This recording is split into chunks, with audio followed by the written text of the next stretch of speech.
समाज को क्षति से बचाए रखना ही सच्चा क्षत्रिय कहलाता है। महाराणा प्रताप बनने के लिए स्वाभिमानी होना जरूरी है। महाराणा प्रताप ने घास की रोटी खाना स्वीकार किया, लेकिन शत्रुओं के सामने घुटने नहीं टेके।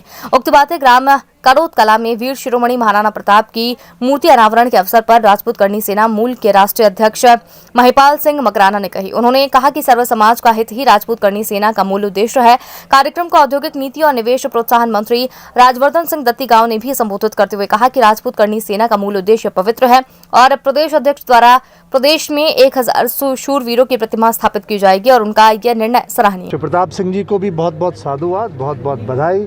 हमारे जिले के अध्यक्ष शैलेन को, पूरी टीम को। और सबसे महत्वपूर्ण बात जो मकराना साहब ने कही कि सर्व समाज के हित में करणी सेना संघर्षरत है। कोरोना काल इसका सजीव उदाहरण है।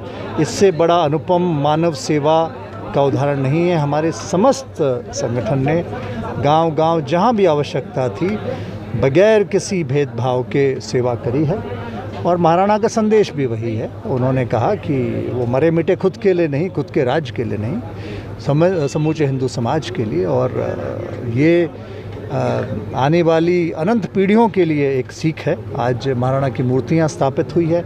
हमारे असंख्य हिंदू वीर जो अमर अजर हैं, जिनको युवा पीढ़ी शायद इतना उनका सजीव चरित्र चित्रण हो, उनकी मूर्ति अगर रहेगी तो देखेंगे, जानेंगे, समझेंगे और सीखेंगे।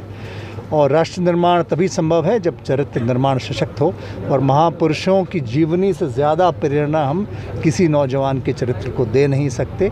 इसलिए महाराणा को नमन, उस बलिदान को नमन और करणी सेना के इस कार्य को नमन, मैं बधाई देता हूँ। आने वाले अपनी जो भावी पीढ़ी है उनको इतिहास का असली ज्ञान हो और कौन ऐतिहासिक पात्र थे, कहाँ से संबंधित थे और उन्होंने अपने जीवन काल में आपके इस देश के लिए, इस देश के मिट्टी के लिए क्या किया, किस तरीके से बलिदान दिया। जैसे कि महाराणा प्रताप स्वाभिमान के सबसे बड़े प्रतीक है। पृथ्वीराज चौहान अंतिम हिंदू सम्राट है।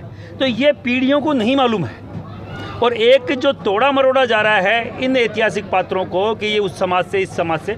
अभी मैंने जैसे कि शब्द बोला हिंदुआ सूरज, ये हिंदू सभ्यता, संस्कृति, सनातन संस्कृति के लिए लड़े। अंतिम हिंदू सम्राट पृथ्वीराज चौहान, मैंने ये थोड़ी बोला क्षत्रिय सम्राट पृथ्वीराज चौहान या क्षत्रिय सम्राट महाराणा प्रताप, नहीं। वो सभी जाति बिरादरी के होते हैं, उन पर सबका अधिकार है। किस कुल में जन्म लिया सब जानते हैं। तो उसको बताने की, बखान करने की जरूरत नहीं। सभी लोगों को, हिंदुत्व को एक धागे में पिरोने की जरूरत है। इसी के लिए ये मूर्तियों का स्थापना की जा रही है पूरे मध्य प्रदेश में। ये पहली मूर्ति स्थापना थी। हो सकता है आने वाले दिनों में भी हम लोग आए और जितना ज़्यादा हो सकता है इस मुहिम को हम लोग चलाएं कि आने वाली पीढ़ियों के लिए इतिहास सुरक्षित हो कि नहीं हो, ऐतिहासिक पात्र सुरक्षित होने चाहिए और उनके जो शिलालेख हैं वो सुरक्षित होने चाहिए।